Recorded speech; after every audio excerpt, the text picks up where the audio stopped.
আজি শিৱসাগৰৰ পৰা মিয়া খেদিছে আমি ঠিক ভাল পাইছোঁ, কিন্তু তাৰে এজন শিক্ষিত মিয়া যেতিয়া IAS হ'ব, IPS হ'ব আৰু শিৱসাগৰ ডিষ্ট্ৰিক্টৰ SP হ'ব, তেতিয়া খেদিব পাৰিবনে? তেতিয়া খেদিব পৰা যাবনে? সেই SPয়ে কি কৰিব? পিঠি ফালি বহল কৰি দিব কোবাই। প্ৰত্যেক জেহাদে জনকপুৰৰ কাহিলীপাৰা জনকপুৰৰ যি ফুটপাথ দখল কৰিছিলে, সেই ফুটপাথ ভাঙিবলৈ বাধ্য হ'ল আৰু সেই প্ৰত্যেক জেহাদৰ গোটেই কাৰবাৰটো যেনেকৈ প্ৰচাৰ হ'ল, য'ত য'ত প্ৰত্যেক জেহাদৰ প্ৰজেক্ট চলি আছে তাৰে কাষৰ মানুহবিলাকেও অসন্তুষ্টি প্ৰকাশ কৰিছিলে আৰু তেওঁলোকে ওলাই আহিছে বহুত জেগাত। এতিয়া কথাটো হ'ল, প্ৰত্যেক জেহাদৰ যেতিয়া আৰম্ভ কৰিছিলে তেতিয়া তেওঁলোকৰ 3টা প্ৰজেক্ট আছিলে। প্ৰত্যেক জেহাদৰ মালিকৰ বাপেক যেতিয়া GMDAৰ চেয়াৰমেন হ'ল নেকি, তেতিয়াৰ পৰা আজিলৈ তেওঁলোকৰ 25টা নে 30টা প্ৰজেক্ট। এতিয়া এনেকুৱা ধৰণৰ কিছুমান কথা, তেখেতৰ পত্নী ল'ৰা ছোৱালীৰ গোটেই অসমত যিটো হাৰত মাটি বাৰী কিনিছে, সেইবিলাক কথা কৈ শেষ কৰিব নোৱাৰি। তাৰ কাৰণে আমি এটা জেহাদে ঘোষণা কৰিছোঁ। সময় লৈ আমি সকলো তথ্য ৰাজহুৱা কৰিম আৰু প্ৰত্যেক জেহাদৰ ক্ষেত্ৰত আইনী প্ৰক্ৰিয়াৰ মাজেৰে আমি যাম। আজি লগ হোৱাৰ কাৰণটো হ'ল এটা বেলেগ বিষয়। টেগলাইনটো আপোনালোকে পাইছে, আজমলে যদি পাৰে হিমন্ত বিশ্ব শৰ্মাই কিয় নোৱাৰে।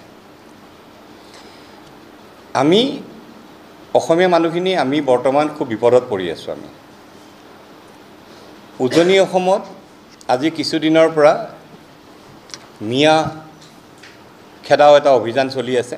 মিয়াবিলাকক খেদিব কৈছে, ওলাই আহিব দিছে। সেই মিয়াবিলাক উজনি অসমৰ পৰা বাৰু আহিলেই, তিনিচুকীয়া, যোৰহাট, গোলাঘাট, শিৱসাগৰ সকলো ঠাইৰ পৰা ওলাই আহিল বাৰু, আহিছেই। আহি তেওঁলোক নামনি অসমত আহি সোমাইছে। এতিয়া নামনি অসমত আমাৰ বোজা আকৌ হৈছে, নামনি অসমত আমাৰ বোজা হৈছে সেই মানুহবিলাক। এতিয়া উজনি অসমৰ পৰা মিয়া খেদা অভিযানটো আমি ৱেলকাম কৰিছোঁ, কিন্তু সেই মিয়াখিনি আহি আকৌ নামনি অসমতে আহি আছে, বা নামনি অসমৰ পৰাই তেওঁলোক উজনি অসমলৈ গৈছে। মিয়া বুলি ক'লে বৰ্তমান আমি যিখিনি দেখি আছোঁ সেইখিনি হ'ল লেবাৰ, ইটা ভাটাত কাম কৰা, চব্জি বেপাৰী, মাছ বেপাৰী, কণী বেপাৰী, মোবাইলত টেম্পাৰ গ্লাছ লগোৱা সিও আছে মিয়া। এইখিনি হ'ল মিয়া লেবাৰ। ইয়াৰ লগতে ক'লে অলপ বেয়া লাগে, তথাপিও উপায় নাই, আজমল ডাঙৰীয়াৰ ছুপাৰ 40 এটা আছে। বছৰত 40জনকৈ ল'ৰা ছোৱালী তেখেতে ওলাই আছে।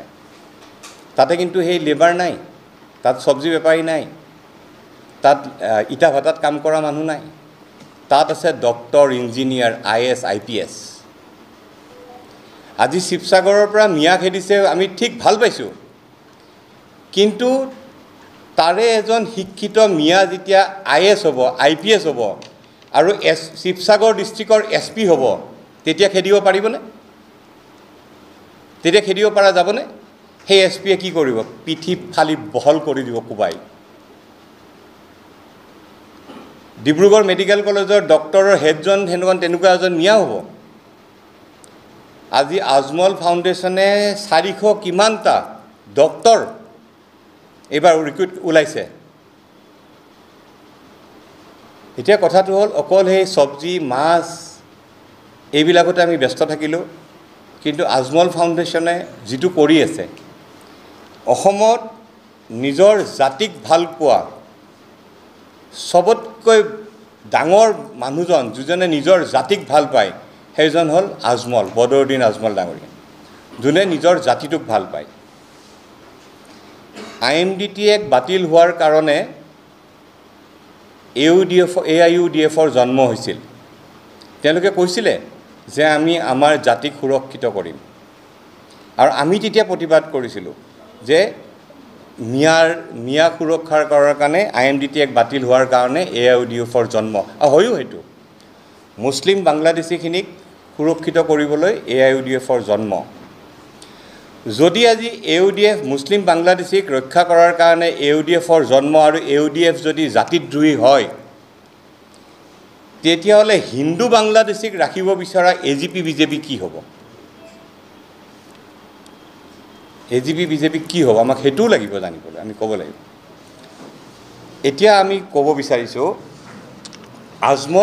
আজমল ফাউণ্ডেশ্যনে যদি অসমীয়া ল'ৰাক মই অসমীয়া বুলি কৈছোঁ কাৰণ তেওঁলোকৰ 71ৰ আগৰ অসম চুক্তিৰ আধাৰত তেওঁলোক অসমত আছে আৰু অবৈধভাৱেও তেওঁলোক আছে কিন্তু তেওঁলোকৰ ভোটাৰ ID আছে আধাৰ কাৰ্ড আছে ৰেচন কাৰ্ড আছে সব আছে তেওঁলোকৰ যেহেতু NRCখন এতিয়ালৈ হৈ উঠা নাই তেওঁলোক ভাৰতীয় বুলি আমি গণ্য কৰিব লাগিব কিন্তু তাৰ মাজতো তেওঁলোকৰ কাৰণে এই আজমল ফাউণ্ডেশ্যন আজমল ডাঙৰীয়াই যিখিনি কৰি আছে হেতু কাৰণে আমি সেলুট দিব লাগিব হে মানুহজনক যিটো কাম আজমলে কৰিছে সেই কামটো হিমন্ত বিশ্ব শৰ্মা ডাঙৰীয়াই কিয় কৰিব নোৱাৰে আমি সেই কথাটো কৈছো হিমন্ত বিশ্ব শৰ্মা ডাঙৰীয়াক আমি দেখি আহিছো আজি অত বছৰৰ পৰা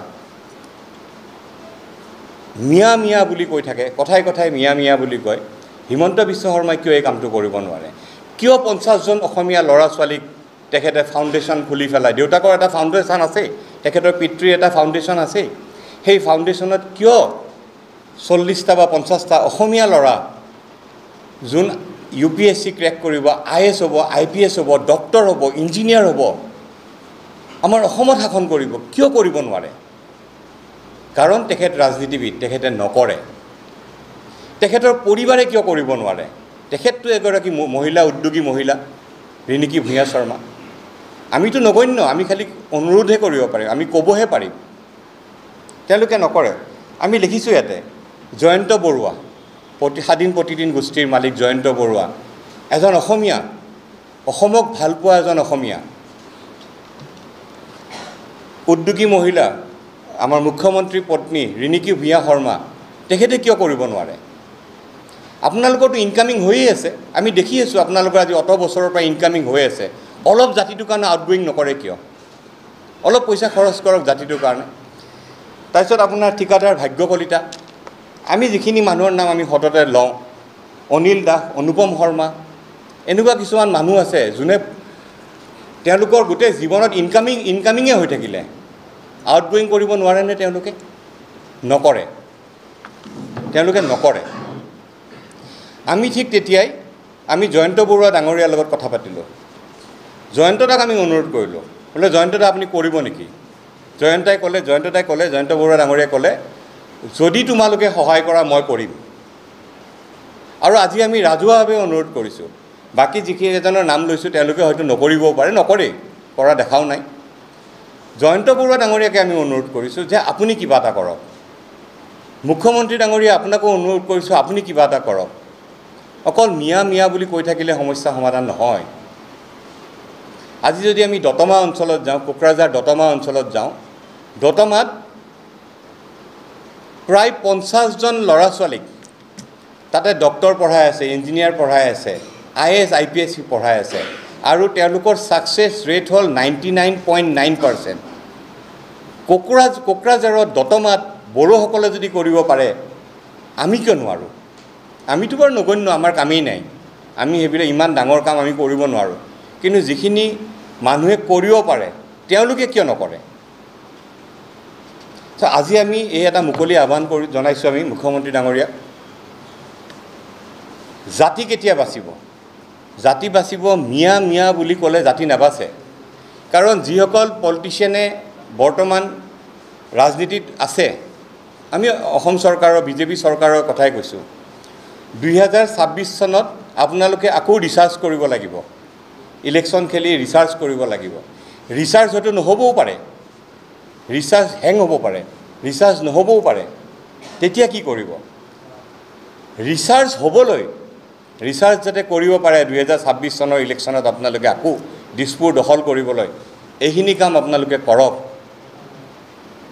আমি এইটোৱে অনুৰোধ আজি আমি গালি পাৰিব অহা নাই কাকো আজি আমি ভয় খাইছোঁ আজি যদি আমি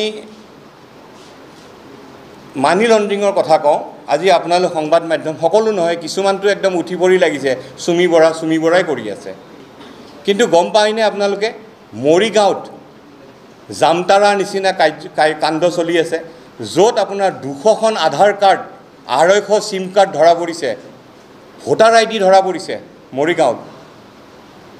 টেকনিকেলি দে আৰ চাউণ্ড, এই মিয়াবিলাক টেকনিকেলি দে আৰ চাউণ্ড। ঘৰত যদি 7টা ল'ৰা ছোৱালী আছে, এটা IS বা IPS, এজন ডক্তৰ, এজনে চব্জি বিক্ৰী কৰিব, শাক বিক্ৰী কৰিব, মুৰ্গী বিক্ৰী কৰিব, কণী বিক্ৰী কৰিব, টেম্পাৰ গ্লাছ লগাব, চুৰ কৰিব, ডকাইত কৰিব, ৰেপ কৰিব, সেই গোটেইবিলাক গুণ আছে তেওঁলোকৰ, গোটেইবিলাক। তাৰ মাজত এজন ডক্তৰ, ইঞ্জিনিয়াৰ, উকিল আৰু এজন IS IPSও ওলাই আহি আছে। আজি দেখাত নাই, আজি দেখাত হয়তো আমি পোৱা নাই, কিন্তু আহি আছে। আমাৰ মাজত আমি কিয় কৰিব নোৱাৰোঁ? ডক্তৰ, ইঞ্জিনিয়াৰ আমি কিয় বনাব নোৱাৰোঁ? আজি মুখ্যমন্ত্ৰী ডাঙৰীয়াই ইচ্ছা কৰিলে, তেখেতক আমি দেখি আছোঁ দেই, তেখেতক আৰু অসমত যদি মানুহ আছে, এজনেই মানুহ আছে, ভাল পায় বেয়া পায় যি কৰে, আমি ৰাজনীতি কৰিব অহা নাই, এজন মানুহে আছে, ডক্টৰ হিমন্ত বিশ্ব শৰ্মা, যোনে ইচ্ছা কৰিলে অসমখন ঠিক কৰিব পাৰিব, নাকি লগাব পাৰিব চবকে, ইচ্ছা কৰিলে পাৰে, নকৰে, কাৰণ তেখেত ৰাজনীতি কৰা মানুহ। আজি স্মাৰ্ট মিটাৰ ক'ৰবাত গুচি গ'ল, গুৱাহাটীৰ পানী ক'ৰবাত গুচি গ'ল, মানে ক'লা পানী বগা পানী সব ক'ৰবাত গুচি গ'ল, সব ব্যস্ত চুমি বৰা। কিন্তু মৰিগাঁৱত যিটো হৈ আছে, জামতাৰাতকৈ ভয়ংকৰ কাণ্ড যিটো হৈ আছে, আজি আমি মুখ্যমন্ত্ৰী ডাঙৰীয়াক অনুৰোধ কৰিছোঁ, NRCখন ৰিভেৰিফিকেশ্যন কৰক আৰু শুদ্ধ এখন NRC প্ৰস্তুত কৰক।